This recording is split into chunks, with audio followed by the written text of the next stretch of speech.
Excelente, pessoal. Vamos lá. Vamos começar com o nosso shiur. E eu acredito e espero que depois desse shiur, a gente de alguma maneira saia muito diferente de como a gente entrou. Isso a gente fala em relação a tudo na nossa vida, mas sem dúvida alguma, a gente tem que entender um pouco mais sobre esse dia tão especial que a gente vai passar. A gente, por um lado, a partir de hoje à noite, né, dia 4 de Iyar, é um dia que a gente pode chamar o dia talvez um dos mais tristes do nosso calendário. É um dia de lembrança, é um dia de choro, é um dia de amargura, quando a gente vai lembrar os soldados que deram sua vida para a gente poder ter hoje em dia a Eretz Israel, ou se a gente vai falar das vítimas do terrorismo árabe e do terrorismo, do antissemitismo de todo mundo, a gente vai lembrar eles hoje, diferente um pouco do Yom HaShoah, do dia do Holocausto, que foi semana passada.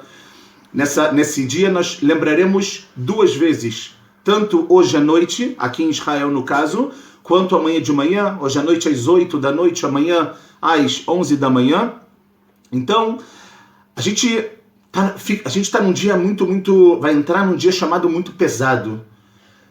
Um dia que, para quem já teve a oportunidade de ver noticiários da televisão israelense ou mesmo no Facebook, se passa o dia inteiro falando sobre essas pessoas, se passa o dia inteiro homenageando essas pessoas que deram para cada um de nós o mérito de poder pisar nessa terra, de poder estar em Eretz Israel, de poder ter o mérito, o orgulho e a alegria de falar em alto e bom tom que a gente tem Medinat Israel, que a gente tem um Estado, que a gente tem um Estado que ele é independente, que a gente tem um Estado que de alguma maneira está chegando cada vez mais, cada vez conforme o tempo vai passando, esse Estado ele está chegando na sua perfeição, que tem muita coisa ainda para mudar, mas assim funciona a Geulah.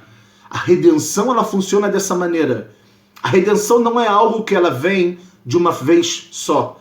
A redenção não é algo que ela vem de uma forma única e do 0 ao 100. Ela é feita em shlavim, ela é feita em etapas. E a gente tem que entender como Yom HaAtzmaut, como esse dia que a princípio é um dia que a gente talvez pode olhar e falar, talvez seja um dia como qualquer outro, como esse dia chamado Yom HaAtzmaut, ele na realidade, e esse é o tema do nosso shiur, ele demonstra o momento pelo qual houve o sucesso da criação do mundo. Esse é o nosso tema. Como Yom HaAtzmaut pode ser chamado do sucesso da criação do mundo, pessoal?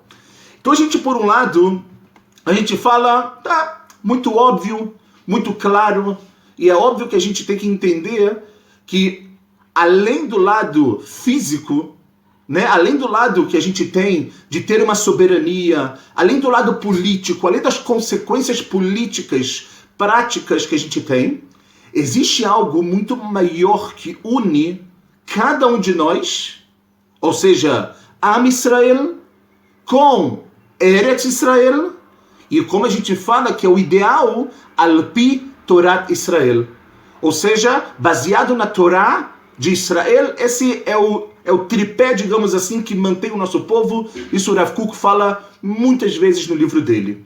Antes da gente começar a entrar no nosso assunto propriamente dito, eu queria falar com vocês algo muito interessante. A gente sabe que existe uma discussão muito grande nos poskim, nos legisladores. A gente não vai entrar agora em toda essa discussão. Se existe uma mitzvah, existe um preceito de viver na terra de Israel ou não. Ou seja, em hebraico se chama Ishuv Haaretz, de a gente assentar a terra de Israel. Então tem uma discussão se essa mitzvah, se esse preceito ele é um preceito de oraita, ele é um preceito da Torá, um preceito que está escrito na Torá, ou não. Então eu quero só, para a gente entender um pouquinho, porque depois da continuação, às 4 horas, o Rav Josh vai dar um shiur também sobre a vida em Eretz Israel, e às 6 horas também o Rav Segal vai dar um outro shiur, então estão todos convidados no mesmo link, basta apenas clicar. A aula do Rav Josh às 4 vai ser em espanhol, a do Rav Segal vai ser em português, mas acredito que todo mundo possa entender e possa se aprofundar um pouquinho mais nesse dia. Então olha só, o primeiro momento que a primeira base que a gente tem de Eretz Israel na Torá, como todos nós sabemos, é na famosa Parashá de Lech Lechá. Na famosa Parashá que a Kadosh Baruch Hu, sem mais nem menos, sem a gente conhecer um pouco mais de Avraham Avinu, fora que ele saiu de um lugar chamado Ur Kasdim, o Ur dos Caldeus, todo aquele midrash que conta de Nimrod, que ele foi tacado no fogo, que ele descobriu Hashem e etc. A gente não vai entrar aqui agora, porque não é aula de Parashat Shavua, mas a gente vê que Hashem de repente vira para ele e fala: Avraham, existe algo grandioso que eu quero te dar. Existe algo que para você chegar lá, você tem que caminhar. Lech lecha, me'artzecha, u'mimoladetcha, u'mibeit avicha, ela aretz asher areka. Saia da sua terra, saia da casa dos seus pais, do lugar onde você nasceu, para a terra que eu vou te mostrar. O Midrash logo faz uma pergunta que também é muito conhecida quando a gente fala dessa parashá: por que Deus não revela para Avraham o lugar que ele iria? Então vem o Midrash e fala para tornar essa terra com Havivá, para tornar essa terra querida por Avraham, para tornar essa terra especial, uma terra que não é como qualquer outra. É uma terra que ela não é como os outros lugares no mundo. E vem Avraham, ele chega aqui e todo mundo sabe, logo assim que ele chega, tem uma fome muito grande em Eretz Israel, ele tem que sair, vai para o Egito, mas Avraham, ele sabe que nesse lugar, que na Torá é chamada de Eretz Canaan, tem algo muito especial. Tem algo que não existe em lugar nenhum do mundo. E agora, Hashem, ele deu essa terra para Avraham. Depois que ele deu essa terra, como nós sabemos, ele fez com Avraham Avinu um pacto de que essa terra seria dos descendentes de Avraham. A gente também pode falar muito sobre isso, mas agora também a gente não vai entrar nesse detalhe. E de repente, a Torá ela vai continuando e vem um preceito de Deus. Deus, ele vem no Sefer Bamidbar, no livro de Números, no capítulo 33, no versículo 52, Hashem vem para a gente e fala o seguinte, pessoal: Ve'orashtem et haaretz. Ele dá para a gente uma ordem. Vocês vão herdar essa terra. Vishavtem ba. Vocês vão sentar nessa terra. Por quê?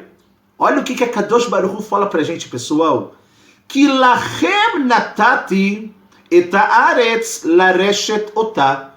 Porque para vocês que estão lendo a Torá, vocês que estão entendendo um pouco mais do meu caminho, Hashem, é para vocês que eu estou dando essa terra. Então a gente vê daqui que inicialmente Hashem fala: herdem a terra e se assentem nela.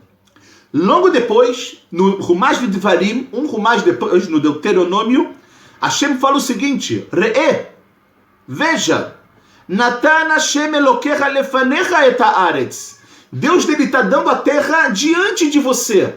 A terra está na sua frente, ela está diante dos seus olhos. E Hashem manda a gente fazer algo, pessoal. Ale, suba. Por que suba? Porque está escrito na Gemara que Eretz Israel, ela está me'al kol ha'aratzot shebaolam. Ela está acima de qualquer terra no mundo. E é óbvio que a gente não está se tratando agora apenas do lado material. A gente está falando da parte espiritual de Eretz Israel. É a terra mais elevada do mundo. E continua o passuco que fala: suba, resh, ou seja, herde ela, kasher diber Hashem Elokei avotecha lach al tirah ve'al techat. Como Deus ele prometeu para os seus antepassados: não tema. Não tem que ter medo.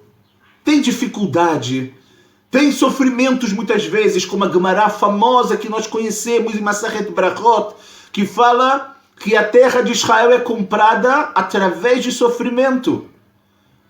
Tem um lado de sofrimento, sem dúvida alguma. Mas Hashem fala, quando você subir, quando você herdar essa terra para se assentar nela, não tenha medo. Então a gente vê daqui que parece, ok? A gente vai entender já se sim ou não, que a mitzvah de Yeshuva Aretz, uma pessoa que ela vem e ela sai do seu lugar, sai de onde ela vivia e ela vem morar em Israel, ela a princípio estaria cumprindo uma mitzvah da Torá. Então vem aqui o Ramban, o Nachmanides, e ele fala o seguinte, ele fala, quando Hashem diz, Orashtem, que vocês vão herdar, fala o Ramban, al da'ati zo mitzvah taseh. De acordo com a minha opinião, isso é uma mitzvah positiva da Torá de herdar a terra de Israel. Yetzaveh otam sheyashvu ba'aretz veyarshu otah.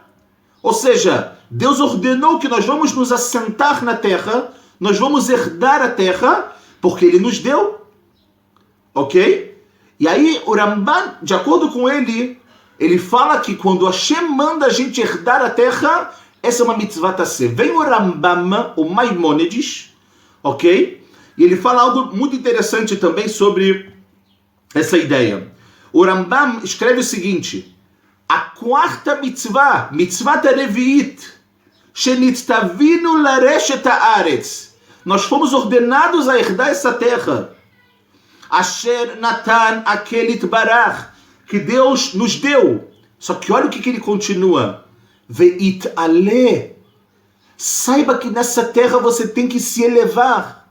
Saiba que nessa terra você não pode ser mais o mesmo que você era aonde você vivia. A gente vê isso muito claro de Abraham. Abraham, antes de chegar em Eretz Israel, era o Abrão, era Avram. Ele veio para Eretz Israel, a Kadosh Baruch Hu colocou o rei no nome dele. Veit Baruchu becha kol mishpechot adamah. Através de você, Abraham, todos os povos da terra serão abençoados. Você vai ser Abraham Avinu. Porque Eretz Israel não é só espiritualmente maior. Nós precisamos nos adequar para poder viver em Eretz Israel. Nós precisamos nos elevar para poder viver em Eretz Israel. E o Rambam, o Maimônides, termina e fala, ele jurou isso para os nossos antepassados, para Abraham, Yitzhak e Yaakov, Velo na'azva beyad zulateinu min ha'umot o lishmama. E Deus não vai abandonar, ok, essa terra com a mão dos seus inimigos, ou vai deixar essa terra desolada. Então a gente olha por um primeiro momento e a gente fala, uau. Então a gente vê que tem muitos mais comentaristas, muito mais poskim, legisladores que falam sobre isso, mas a gente agora vai se ater nesses dois. Então uma pessoa estar em Israel, fazer a mitzvah, existe uma mitzvah deoraita, existe uma mitzvah positiva de herdar a terra, e essa mitzvah é uma mitzvah deoraita, uma mitzvah que ela é da Torá. É um preceito que Deus ele deu para cada Yehudi que se encontra no mundo de ter uma posse, de ter uma propriedade em Eretz Israel. Então a gente vê que cada instante, cada segundo que a pessoa vive, ela está cumprindo uma mitzvah. Poucas mitzvot a gente faz a cada segundo. Até quando a gente dorme em Eretz Israel, a gente está cumprindo uma mitzvah. Então a gente entende que existe algo aqui grandioso. Eretz Israel é algo muito grande. Não só pelas promessas que a gente tem, não só pelo pacto que Hashem fez com os nossos antepassados, mas a gente agora tem que começar a entender, e aqui a gente vai entrar de uma forma mais profunda no nosso tema, que dia é esse Yom Ha'atzmaut? Se a gente pudesse fazer uma analogia com o Seder de Pesach, a gente em Yom Ha'atzmaut, quando chegar, Bezrat Hashem, terça-feira à noite, quando acabar o Yom HaZikaron, e a gente sair do pior nível, ou seja, a gente sair de toda a tristeza e chegar na Tkumá, e chegar nesse levante que foi a declaração da independência do Estado de Israel, a gente tem que fazer uma analogia do Seder de Pesach e fazer uma pergunta, pessoal. Man nishtana alayla zeh mikol haleilot. O que essa noite é diferente de todas as outras? A gente pergunta isso em Pesach, e a gente responde que a gente come matzah e come hametz todas as noites, nessa noite não, e tem o maror e etc. A gente come recostado. Mas se você fizesse para si mesmo essa pergunta em Yom Ha'atzmaut, qual seria a sua resposta? Qual seria a resposta que você daria para os seus filhos? Qual seria a resposta que você daria para o seu marido, para a sua esposa, para os seus amigos, para as suas amigas? Man nishtana layla zeh. Que diferença teve no mundo o momento pelo qual, numa sexta-feira, 5 de Iyar de 5.708, em Tel Aviv, David Ben Gurion, ele vira e fala: agora, a partir de agora, existe uma Medina, existe um país. O país que ele é destinado para Am Israel. Um país que ele é destinado para o povo de Israel. O que mudou na nossa vida? O que mudou esse dia na nossa vida? O que mudou na humanidade esse dia? Então, agora a gente vai começar a se aprofundar. E eu espero que depois desse malar, depois desse processo que a gente vai fazer, a gente vai entender que, de que maneira Yom Ha'atzmaut, ele sem dúvida alguma, ele é um momento pelo qual toda a criação de Deus, agora ela pode ter o seu verdadeiro sucesso. Vamos entender. Vamos lá, pessoal. Sem dúvida, se a gente consegue imaginar o que era Eretz Israel antes da declaração da independência, a gente sabe que existiam já Yehudim que viviam aqui. As primeiras Eliot começaram com os alunos do Gaon Mevilna, do Gra, que saíram da Europa e começaram a chegar aqui em 1891. E começou toda a ideia do Yeshuva Aretz de uma forma muito, muito, muito pequena. Alguns, como a gente fala, bodedim, algumas pessoas isoladas vinham, alguns grupos isolados vinham. Não tinha nada que era organizado. E eles chegavam aqui, chegavam para o seu sonho. E quando eles chegavam aqui, o que acontecia?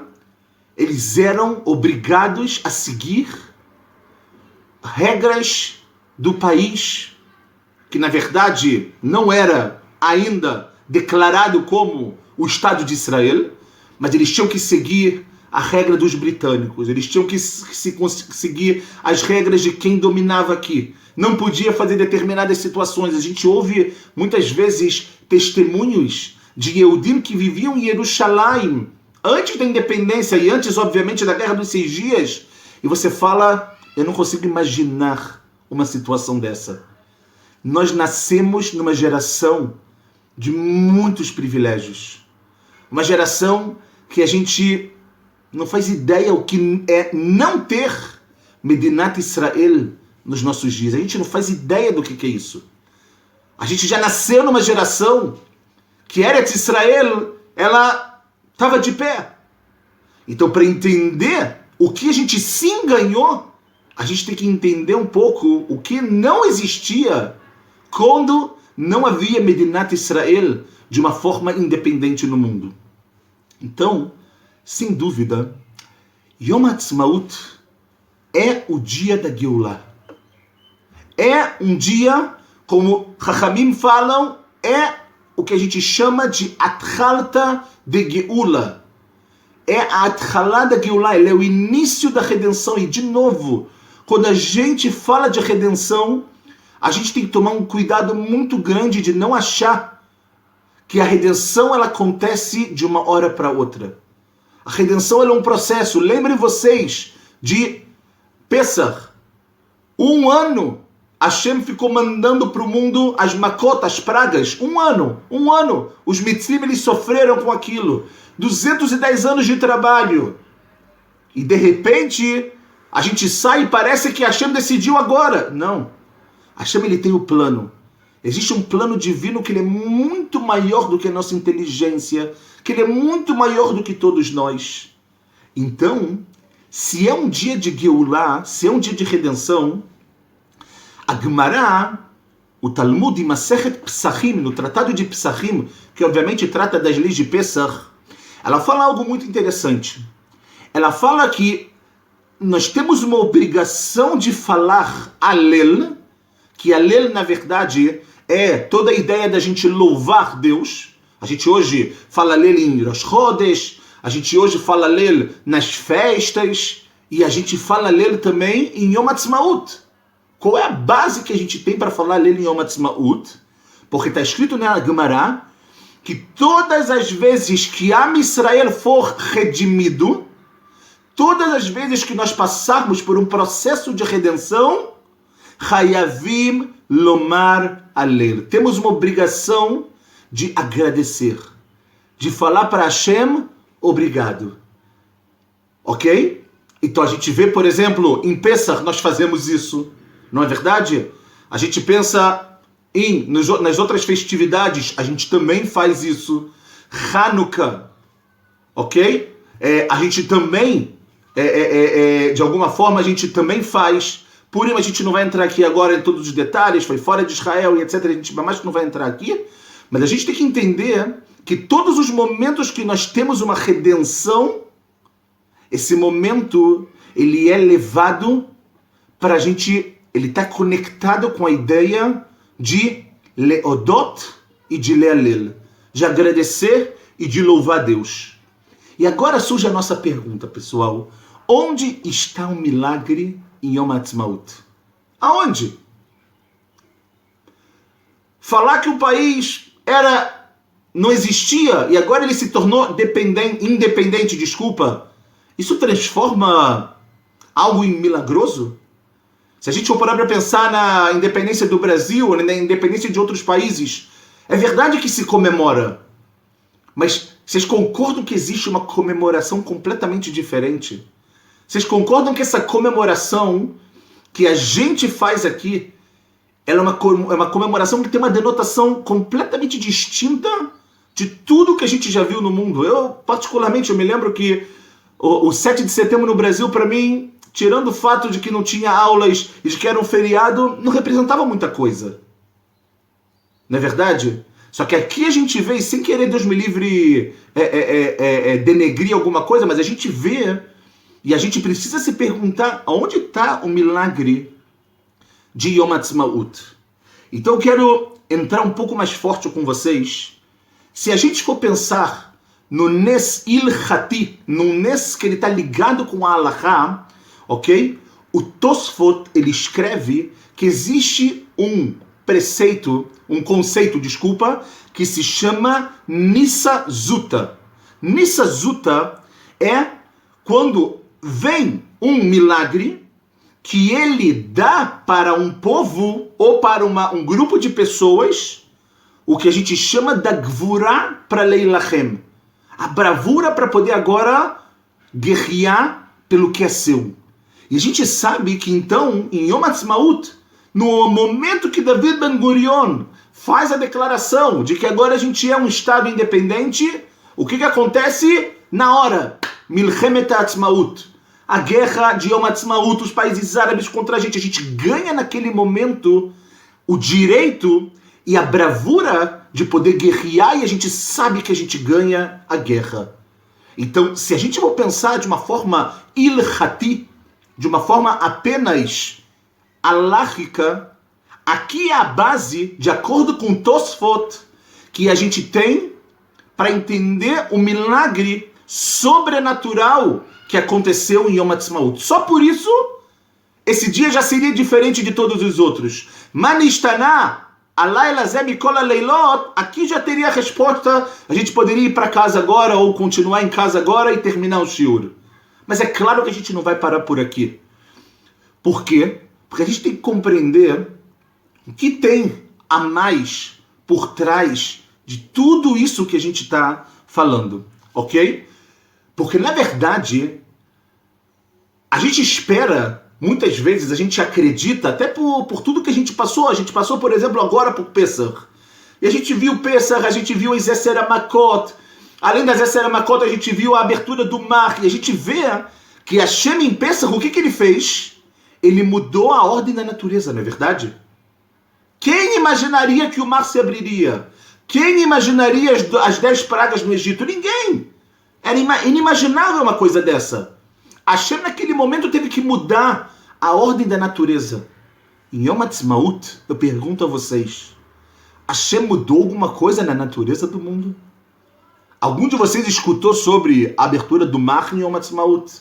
Algum de vocês escutou sobre o céu agora estava limpo e agora começou a chover ou algo? A gente não escutou isso.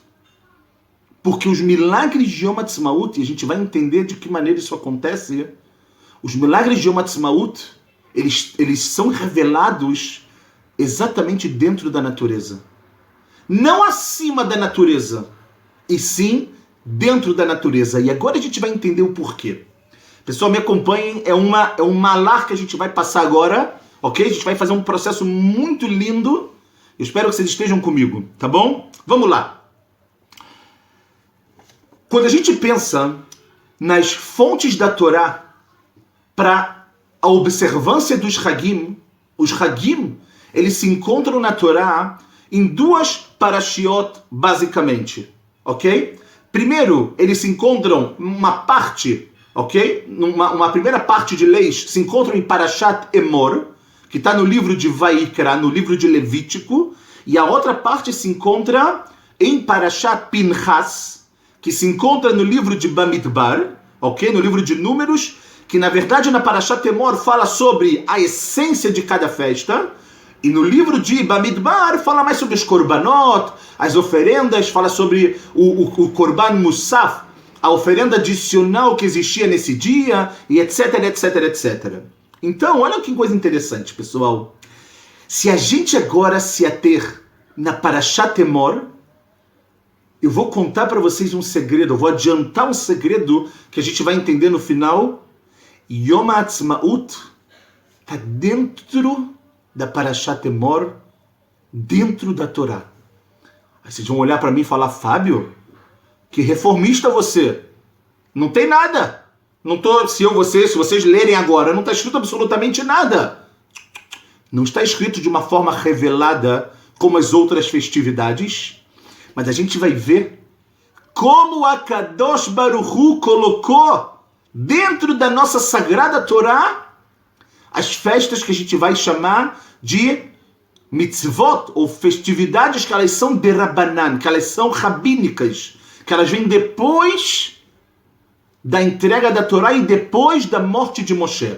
Vamos comigo e olha que coisa sensacional que a gente vai aprender agora. Logo no início de Parashat Emor, não no início da Parashá, quando começa a falar das festividades, a primeira festividade que ela está falando é sobre o Shabat. E a gente começa a se perguntar e fala, o que o Shabat tem de ligação com todas as outras festividades? Qual é a ligação do Shabat para Pesach, para Shavuot, para Sukkot, para Rosh Hashanah, para Yom Kippur? Shabat, onde a gente já aprendeu? A gente já aprendeu dele lá em Bereshit, lá em Gênesis. Na criação do mundo, quando Deus, no Yom HaShvi'i, Shabat vem na faixa. Ele criou o conceito do Shabat, ele deu a oportunidade para a humanidade não criar, para a humanidade poder se restabelecer, se refortalecer, para começar depois uma nova semana. Então, a gente para pensar e ver que antes de falar das festividades, a Torá fala sobre o Shabat. Ok? Então a gente vê uma coisa muito, muito, muito interessante.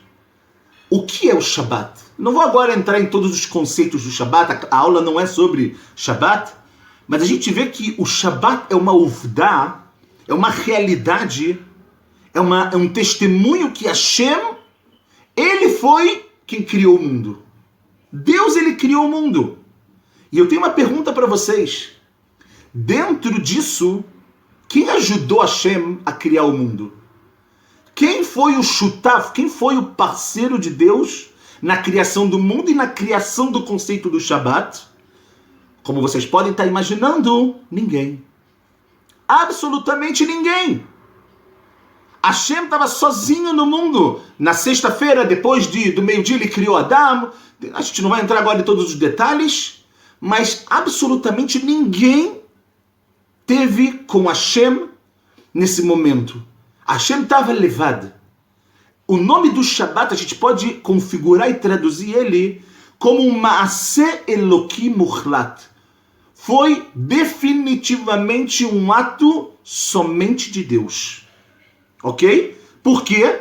Porque não tem shutafut, não tem parceiros na criação do conceito do que a gente chama do Shabat. E por isso que o que a gente faz no Shabat? Nada relacionado à criação. A gente se abstém de tudo. Na verdade, nós temos trabalhos que são proibidos, 39 trabalhos que são proibidos, todas as toladot do Shabat, todas as consequências desses trabalhos que também são proibidos no Shabat. Então a gente vê que no Shabat, por que a gente deixa de fazer tudo? Porque no Shabat a gente tem a chance de conseguir nos encontrar com a santidade de Hashem. E por isso que Hashem fala pra gente, não faz nada, não cria nada, seja você mesmo, olhe para a sua essência, veja quem você é. Isso é o Shabat. E por isso que a gente tem tantas proibições no Shabat, porque o Shabat ele veio para que a gente possa definitivamente, para que a gente possa ter semanalmente o nosso encontro com a Kedushá de Hashem. A pessoa que cumpre Shabbat de uma forma verdadeira, ela pode sentir isso de uma forma incrível. A pessoa no Shabbat tem a chance de encontrar com a Kedushá Elokit, com a Kedushá de Hashem. Ok? Então por isso, e a gente vai entender depois o motivo, no Shabbat, por isso que Hashem começou com o Shabbat, para mostrar que em relação às outras festividades que nós iremos falar agora, houve uma mudança significativa. Por quê? A gente sabe também que a pessoa, tem muitas Gemarot, muitos Midrashim que falam sobre isso, que a pessoa que ela cumpre Shabbat, ela é como se ela fosse agora a sócia de Deus, a parceira, é uma pessoa que agora ela fez uma parceria com Deus na criação do mundo, testemunhou que Hashem, ele criou o mundo. Mas para chegar nisso, você tem que se abster de tudo. Passamos para a próxima etapa. Em relação às festividades, nós sabemos que todas as festividades, elas são Zecher Leitziat Mitzrayim. Não é verdade? Elas são uma lembrança para a saída do Egito. Ok? E agora, se todas as festividades, elas têm esse mekor, essa fonte que é a saída do Egito, eu tenho uma pergunta para vocês. Quem tirou a gente de lá? Quem tirou a gente do Egito? É óbvio que vocês devem estar se respondendo, ué, que pergunta é essa? Óbvio que quem tirou a gente do Egito foi Hashem, não é verdade? E agora eu faço a mesma pergunta que eu fiz em relação ao Shabat. Quem ajudou Hashem nesse processo? Eu vou só fazer um parênteses muito importante. É óbvio que Hashem não precisa de ajuda de nada e nem de ninguém, pessoal. Eu só estou falando agora do processo que a gente está vivendo, tá bom? Quem ajudou Hashem a concretizar, não que ele precisasse, a saída de Mitzrayim? Nós. Não é verdade? Por quê? Porque se a gente tivesse, se o Paró tivesse falado para Moshe, manda esse povo, eu não aguento mais eles, saem daqui. E a gente não tivesse saído, a gente falou, eu vou ficar por aqui. Como muitas vezes depois o povo se perguntou, será que não seria melhor ficar no Egito? Será que não seria melhor a gente voltar a comer as melancias, a cebola, a carne que tinha no Egito? Mas se a gente não tivesse marchado em direção ao Yam Suf, vocês concordam comigo que o milagre não teria acontecido? As nossas pernas foram importantes para que esse milagre, que também estava acima da natureza, ele acontecesse. Quando ninguém imaginava que de uma nação superpoderosa, algumas pessoas, alguns milhões de pessoas sairiam dessa nação super, super poderosa.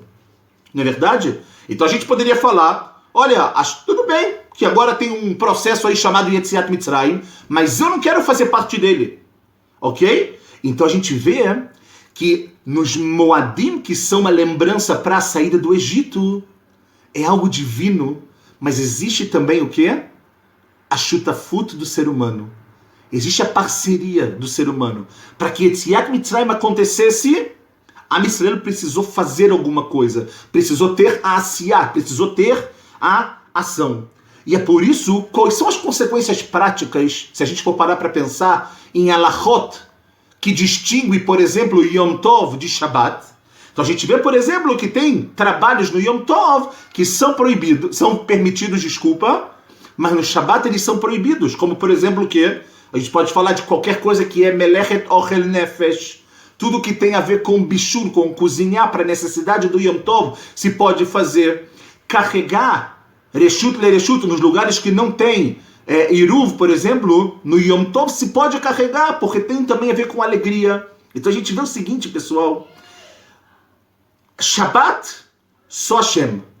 As festividades têm uma participação do povo muito pequena ainda. A gente pode falar 5%. Vamos botar assim. Então tem alguns trabalhos que também são permitidos por causa disso. Shabbat, que é só de Deus, é tudo proibido. Não que é tudo proibido, a gente se abstém de fazer tudo. Yom Tov, a gente já se abstém de fazer somente algumas coisas. Outras coisas sim são permitidas. Ok? Quando a gente termina de estudar sobre as festividades, ok? Ou seja, fala sobre Sukkot, depois de Sukkot fala de Shmini Atzeret, e que também é Simchat Torah, e aí vem um pasuk que nós usamos no Kiddush da manhã de Yom Tov, que está falando o seguinte: Vayedaber Moshe et Moadei Hashem el Bnei Israel. E disse Moshe sobre as festividades de Deus para o povo de Israel. Calma, não entendi. O pasuk agora está me falando que Moshe, a partir de agora, vai falar sobre os Moadim, não é verdade? Só que a gente acabou de estudar todos os Moadim lá atrás. Quando Moshe veio para o povo e trouxe o Shabbat e trouxe as festividades, já estava escrito que Moshe disse para o povo. Então a pergunta que tem agora fortíssima é: por que quando ele terminou tudo, terminou todo o processo, por que agora Moshe Rabbeinu, o que ele faz? Ele fala essa frase: Vayedaber Moshe et Moadei Hashem el Bnei Israel. É como se Moshe agora vai começar a falar para Israel os Moadim que vão acontecer no futuro. Então, pessoal, uma coisa muito interessante é que a gente tem que entender que Hazal, nossos Chachamim, eles tentaram dar um monte de explicações do porquê que apareceu aqui. Só que a explicação que a gente vai se ater agora é que Moshe, na verdade, uma explicação, só um parênteses muito pequeno, o motivo que está escrito, de acordo com uma opinião que está na Gemara, é que em cada festividade, e também no Shabbat, a gente tem que aprender leis daquela festividade. Em Pesach a gente aprende leis de Pesach, em Shavuot de Shavuot, de Sukkot em Sukkot, Shabbat a gente tem que estudar leis de Shabbat. Mas eu quero agora entrar com vocês de uma forma pshutá, de uma forma muito simples, somente lendo o pasuk, o que Moshe quer dizer aqui, quando ele fala que Moshe agora vai falar para Israel, os Moadim, as festividades. Na realidade, Hashem está ensinando para Moshe, ensinar ao povo que o povo tem nas suas mãos a possibilidade e a capacidade de leosif Moadim para Israel, de acrescentar mais festividades no que a gente chama do nosso calendário. E a gente pode falar que a gente está falando de festas o quê? De Rabanan, de festas que foram decretadas pelos nossos sábios. E aí, se vocês forem me perguntar, como então a gente conecta um ao outro? Então olha que coisa linda que a gente vai aprender agora, pessoal. Espero que esteja tudo claro. Mais uma vez, se alguém tem alguma pergunta, por favor, depois a gente vai abrir, eu terei muita alegria em responder, mas vamos tentar dar uma continuidade. Vamos lá, vamos comigo que a gente está chegando em algo muito, muito grande aqui, ok? Então, quando a gente aprendeu aqui que Moshe Rabbeinu, quando ele fala, Am Israel, eu já disse todos os Moadim, mas vai daber Hashem et Moshe el Bnei Israel, que agora eu vou continuar os Moadim, eu vou ensinar vocês, que está nas mãos de vocês, a possibilidade de fixar no calendário judaico mais festividades. E onde a gente aprende isso? A gente aprende isso de acordo com a leitura, a continuação da leitura dessas parashiot. Por quê? Porque se a gente continuar Parashat de Emor, depois que fala sobre Sukkot, o primeiro assunto que vem depois da festa de Sukkot é o assunto do acendimento das velas da menorá. Da Adlakat menorá. Como que era feita a menorá quando tinha o Mishkan? E obviamente essas alachot elas vieram depois também para quando tinha o Beit HaMikdash. E agora eu pergunto para vocês, pessoal, o que tem a ver uma coisa com a outra? Por que a parashá de acendimento das velas da menorá, o que ela está ligada com tudo que a gente viu até agora? A parashá que fala sobre a menorá é a parashá de Tetzaveh, ela está lá em Sefer Shmot. O que está acontecendo agora que do nada Hashem está falando para Moshe, fala sobre a menorá? Porque a gente sabe, pessoal, que a menorá lembra para a gente qual festividade rabínica que a gente tem. E a fé, Hanukkah. Na verdade, o milagre do azeite, o milagre que a gente teve de achar e poder acender a menorá que foi purificado, os olhos foram purificados, todo mundo sabe isso. Então a gente vê que Hashem aqui ele dá um remes, ele dá uma dica.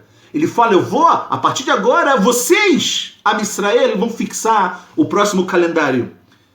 E a próxima ideia é a menorá. E a menorá, como nós vimos, ela tem a ligação com a festa de Hanukkah, que ela aconteceu primeiro do que a festa de quê?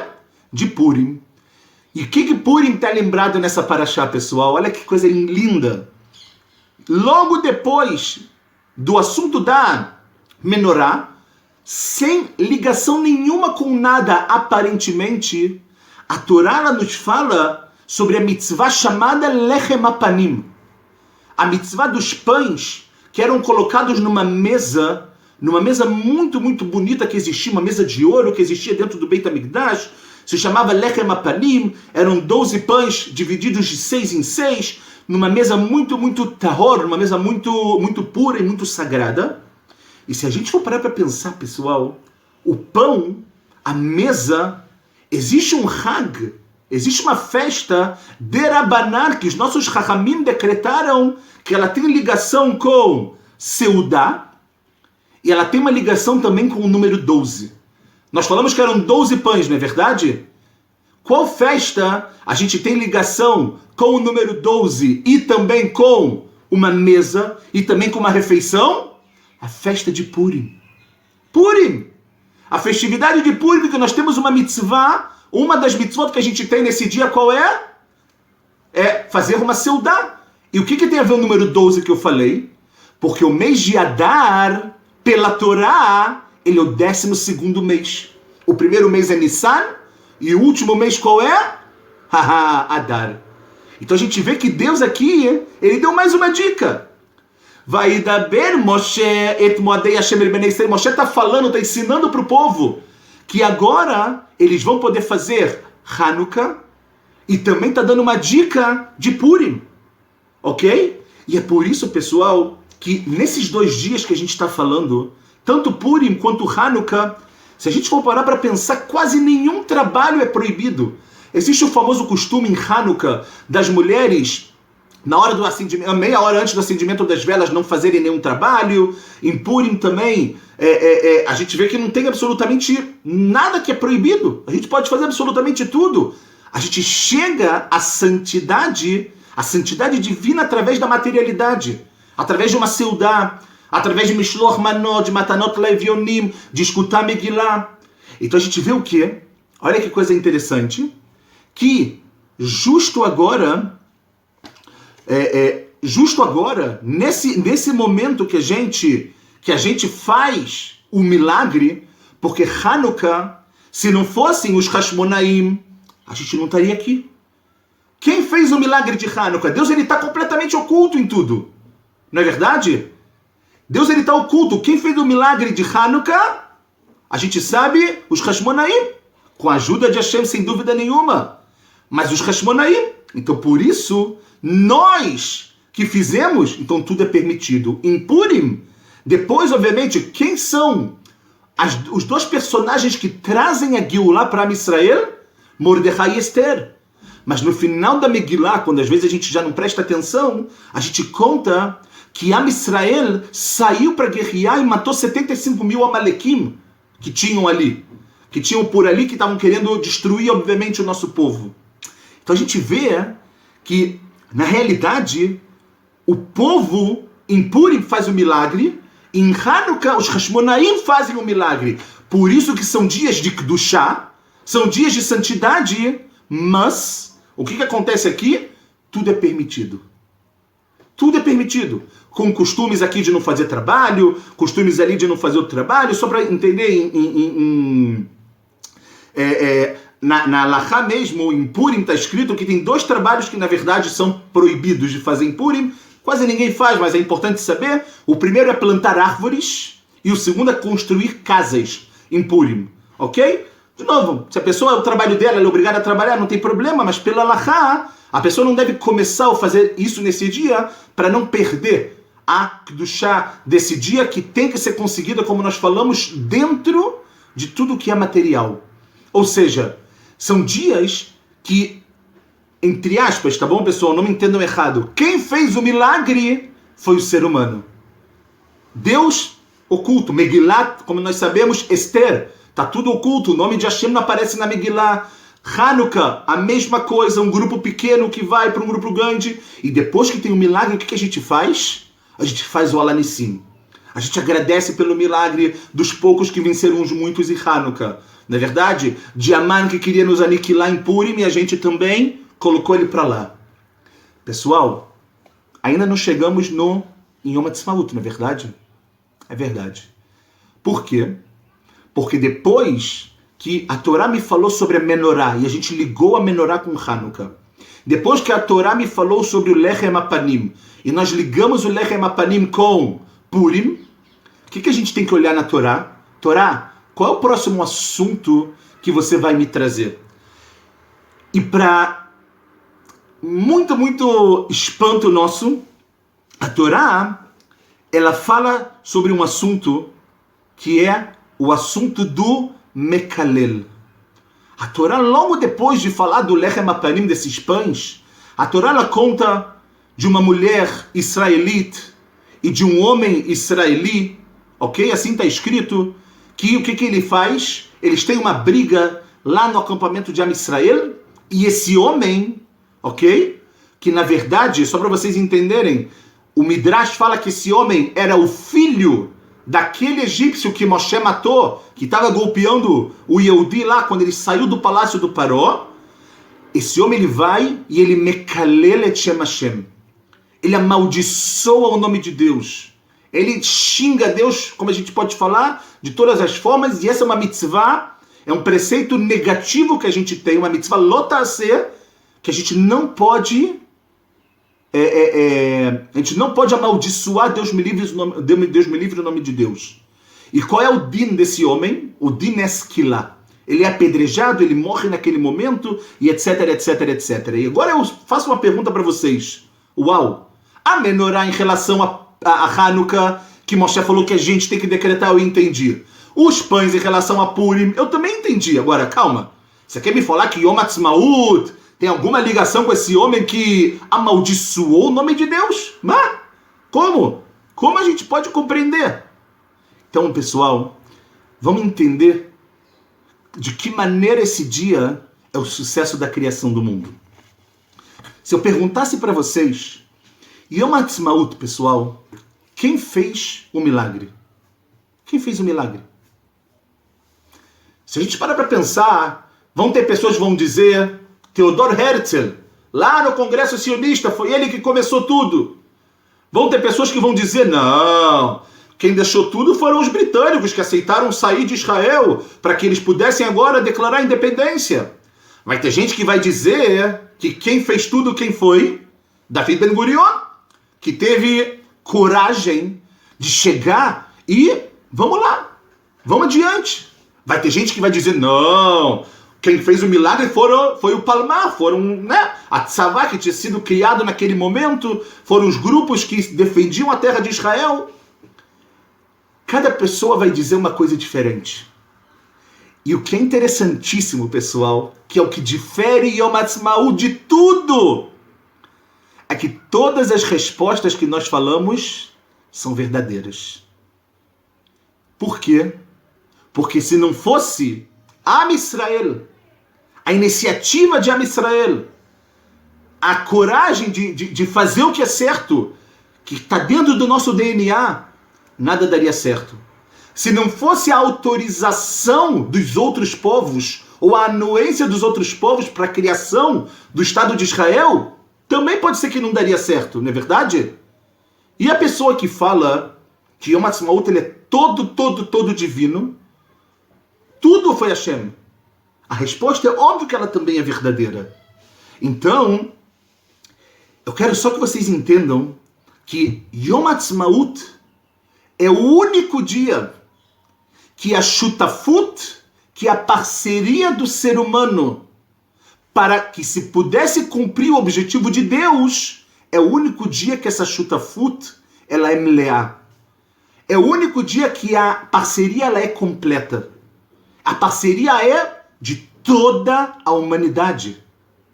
É óbvio que a gente depois teve guerras e os árabes e etc. Isso é uma coisa que a gente não tem... Mas se não fosse a humanidade, nada teria acontecido.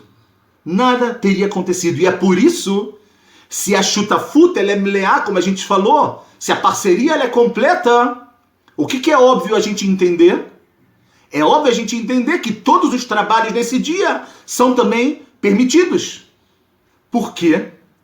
Porque se por um lado, no início a gente teve o Shabat, que no Shabat a gente se abstém de tudo, que no Shabat a gente se abstém para chegar no encontro com a Kedushá divina, com a santidade divina.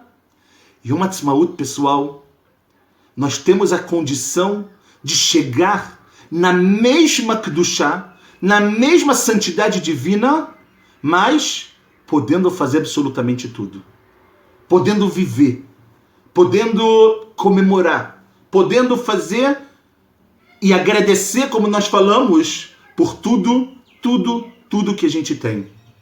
E é por isso, pessoal, que esse é o dia, Rutz, com exceção de o que a gente fala no Alel, Ze Hayom Asha Hashem Nagila Venismecha Bo, que esse é o dia que Deus fez pra gente com alegria, com júbilo, e a gente também vai falar Me'et Hashem Hayetazot, que isso tudo veio de Hashem. Fora tudo isso que a gente vai falar e vai agradecer, temos obrigação de agradecer, como nós começamos o shiur, falando que tudo que está relacionado com a redenção nós temos que agradecer, mas a gente tem que entender que esse dia é o dia que o planejamento de Deus relacionado à criação, ela teve o sucesso. Por um lado, ele é o oposto do Shabat em relação aos trabalhos e em relação à parceria do homem na construção desse dia. Como nós falamos, Shabat a gente se abstém e não existe participação do ser humano. E Yom Ha'atzmaut, o que acontece? A gente pode fazer tudo. A participação do ser humano ela é, como nós falamos, completa. E aqui, pessoal, que a Kadosh Baruch Hu, na realidade, nesse dia, ele dá lugar para a gente se renovar. Ele dá lugar para a gente conseguir, dentro de tudo que a gente vive, dentro da materialidade completa que a gente vive, a gente entender que a nossa ação, ela tem que ser uma ação que ela vai ser voltada para Kedushá. Ela vai ser uma ação que ela vai ser voltada para santidade. ok? Então a gente tem que entender que quando começa esse processo de Geulah, no dia 14 de maio de 48, 5 de Iyar de 5.708, aqui é o ponto que a Geulah ela vai recomeçar. Aqui é o ponto que a Kadosh Baruch Hu, ele vai dar literalmente o ponto de partida do carro para que esse processo que a gente chama de Geulah e que a gente reza e que a gente pede para a perfeição, para a melhora do mundo e de tudo, para que esse dia ele possa cada vez mais se aproximar conforme o tempo está passando. E aí vem a famosa resposta. E qual é a ligação disso com um homem que lê o nome de Deus, com um homem que amaldiçoou o nome de Deus? A grande ligação que a gente vê é que a Parashá, e essa é uma dica muito tênue que existe aqui, a Parashá ela começa falando Vayetze Isha Israelit. Ou seja, que a mulher ela saiu. O sair significa o quê? Significa peilut. Significa o exercício, significa você poder colocar em prática algo que você quer fazer. É óbvio que Yom Ha'atzmaut com amaldiçoar o nome de Deus não tem nada a ver, mas o que a gente tem que pegar aqui de principal, essa dica tênue que a Torá ela traz para a nossa vida, é que esse é o dia que Hashem, ele pôde, através do nosso sucesso, através da nossa parceria, através da nossa ação, esse é o dia que Hashem, ele como se ele tivesse agora completado todo o processo que ele começou lá no Shabat, onde é tudo proibido, tudo tem que se abster, até um dia que a mesma Kedushá que a gente encontra no Shabat, a gente também encontra onde? A gente também encontra em Yom Ha'atzmaut. De uma outra forma, quando tudo é permitido, porque por mais que a gente sabe que Yom Ha'atzmaut é milagroso, mas Hashem não trocou nenhuma ordem da natureza para que aquilo pudesse acontecer. A gente teve que ter coragem para declarar a independência. A gente teve que ter coragem para guerrear contra 5 países árabes, que a gente tinha guerras ainda da Segunda Guerra Mundial. Tinha armas, desculpa, da Segunda Guerra Mundial ainda. Como pode? Como a gente pode ver? Mas a gente ganha. A gente ganha e por isso a grande pergunta que a gente tem, depois de entender por que Yom Ha'atzmaut é o sucesso da criação, a pergunta é: o que Hashem espera da gente nesse dia, pessoal? O que Hashem quer da gente? Hashem quer que a gente vá para nossas varandas nesse ano em especial e faça o que a gente chama da mitzvah do dia, que é fazer churrasco? Será que é isso que Hashem quer da gente? Também, a gente pode fazer. Tudo é permitido, a gente falou. Mas isso não é o principal. O que Hashem quer é apenas uma coisa da gente. Mas o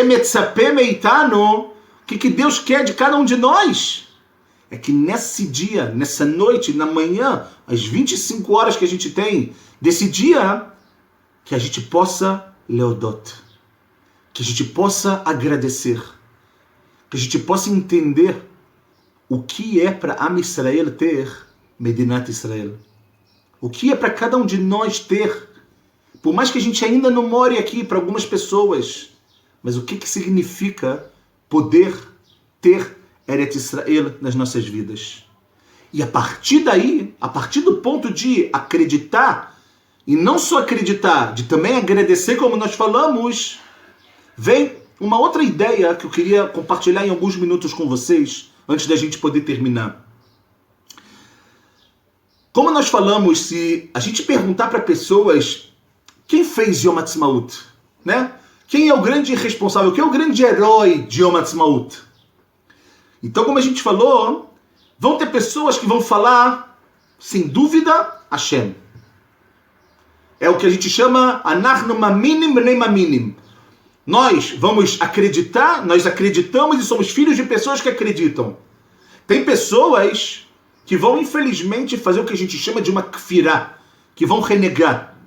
Ou uma pessoa ela vai falar, por exemplo, olha, foi tudo menos Hashem, né? Tem o que a gente chama da kfirá hilonit, que é a pessoa que vai renegar, mas de uma forma não religiosa, o que ela vai falar, não, foi David Ben Gurion só, foi o Palmach, etc.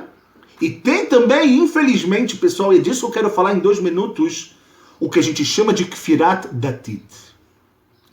Tem pessoas religiosas, não me entendam mal, eu não gosto dessa expressão, mas tem pessoas religiosas que também negam o Yom Ha'atzmaut, que também acham que é um dia como qualquer outro, que não vão cantar na noite de Yom Ha'atzmaut, Manistana Lailazeh. Esse tipo de pessoa também está fazendo uma kfirá, também está renegando algo, não é verdade? Porque fala, mas não é ainda, não é o país da Halachá, não é o país que vive sobre os preceitos da Torá, não é o país que vive dessa maneira. Tudo isso, existe o seu lado verdadeiro. Mas a gente não pode nunca achar que Eretz Israel não é Ratzon Hashem. Que Yom Ha'atzmaut não é um dia para a gente comemorar. Como? Como não é um dia para comemorar? Como a gente pode entender o que era não ter Medinat Israel nos nossos dias? De que maneira a gente pode imaginar uma coisa dessa? E aí, aqui vem a nossa obrigação de agradecer, a nossa obrigação de colocar o nosso patriotismo de verdade. Eretz Israel está ligada com o nosso DNA. A Kadosh Baruch Hu colocou isso dentro do DNA de Avraham Avinu, lá em Lech Lechá. E esse DNA ele vem até os dias de hoje. Para a gente poder terminar, eu queria só ler com vocês 3 linhas do Rav Kook. Não tem como a gente não terminar não falando do Rav Kook, ok? A gente vai ler muito rapidinho. O Rav Kook ele escreve, e com isso a gente termina. Ele fala uma coisa muito bonita, para a gente poder entender, não só sobre Yom Ha'atzmaut, mas o que é Eretz Israel de verdade. Ele escreve assim, Eretz Israel einena davar chitzoni. A terra de Israel não é uma terra somente externa, ou seja, não é uma terra que a gente possa comparar como qualquer outra. Kinyan chitzoni leuma, não é que agora uma nação adquiriu essa terra, é um kinyan. Houve uma aquisição. Emtsai lematará, ou talvez é um meio para chegar num objetivo. Isso não é Eretz Israel, falou Rav Kook. Ok? Ele fala, Eretz Israel, o que é de verdade? Eretz Israel é algo independente de tudo que existe no mundo. Kshurá bekesher chaim maumá, que tem uma ligação com a vida de uma nação. Chavuká bisgulot, que está abraçada em sgulot, pnimiot e metziutá. Que essa sgulot, na verdade, ela é algo muito profunda, muito espiritual, que se adequa e está ligada com a sua realidade. Por isso que não tem como comparar Eretz Israel com nada no mundo, com nenhuma terra no mundo. Porque Eretz Israel não é algo hitzoni. A gente tem um lado hitzoni, a gente tem um lado físico, a gente tem a tzavá, a gente tem política, a gente tem tudo. Mas Eretz Israel, be'etzem, as palavras do Rav Kook, é isso. É a ligação com o quê? Com a vida de uma nação. E essa nação, ela está viva. Am Israel Chai Vekayam. E essa vida de poder voltar para sua terra depois de 2000 anos, pessoal, foi no dia 5 de Iyar de 1948. Só por isso, a gente já tem uma obrigação moral de agradecer. Uma obrigação moral de falar para Hashem, obrigado. Obrigado que você deu a mim, ser humano, o mérito de ver com os meus olhos mais um estágio da Geulah, mas também que Hashem confia em cada um de nós para fazer o que a gente chama de Binyan Eretz Israel. Da gente poder construir Eretz Israel de uma forma linda, de uma forma maravilhosa e de uma forma que a gente tem uma responsabilidade muito grande dentro de cada um de nós. E aqui vem esse ponto que a gente precisa fazer, se preparar e se preparar cada vez mais e mais nesses dias. Então, com isso a gente termina o motivo pelo qual nós falamos que Yom Ha'atzmaut, ele é o sucesso da criação do mundo por Deus. Porque é o dia que os seus filhos puderam e vão continuar, enfim, voltando para a sua verdadeira casa, para a sua verdadeira pátria, que é uma ligação que está conectada com a nossa Neshama. É uma conexão que tem pessoas que não conseguem explicar, mesmo pessoas que não moram em Israel. As pessoas chegam aqui e sentem algo que em nenhum outro lugar do mundo vai sentir. Isso é Rav Kook. Eretz Israel não é só mais um país. Eretz Israel é a nossa ligação com a fonte da vida. A fonte da vida é a Torá. A fonte da vida é Am Israel. E a fonte da vida, sem dúvida alguma, é Eretz Israel. Que possamos comemorar, agradecer, sorrir. Não tem costume de luto nesses dias. Nesse dia, desculpa. Música, fazer o que a gente precisa fazer.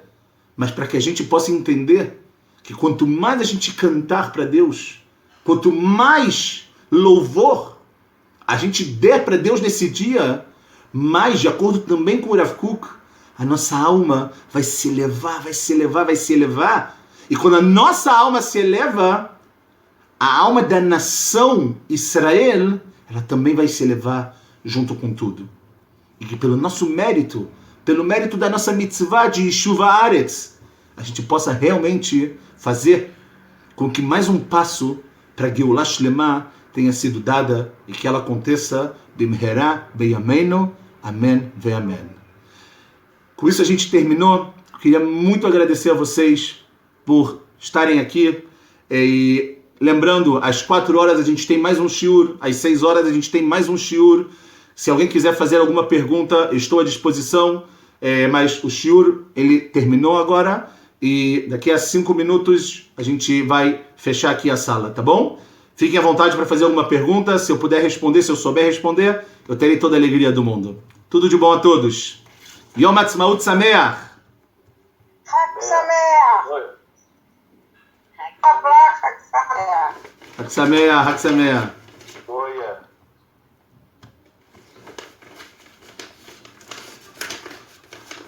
Foi muito bom. Obrigado. Obrigado.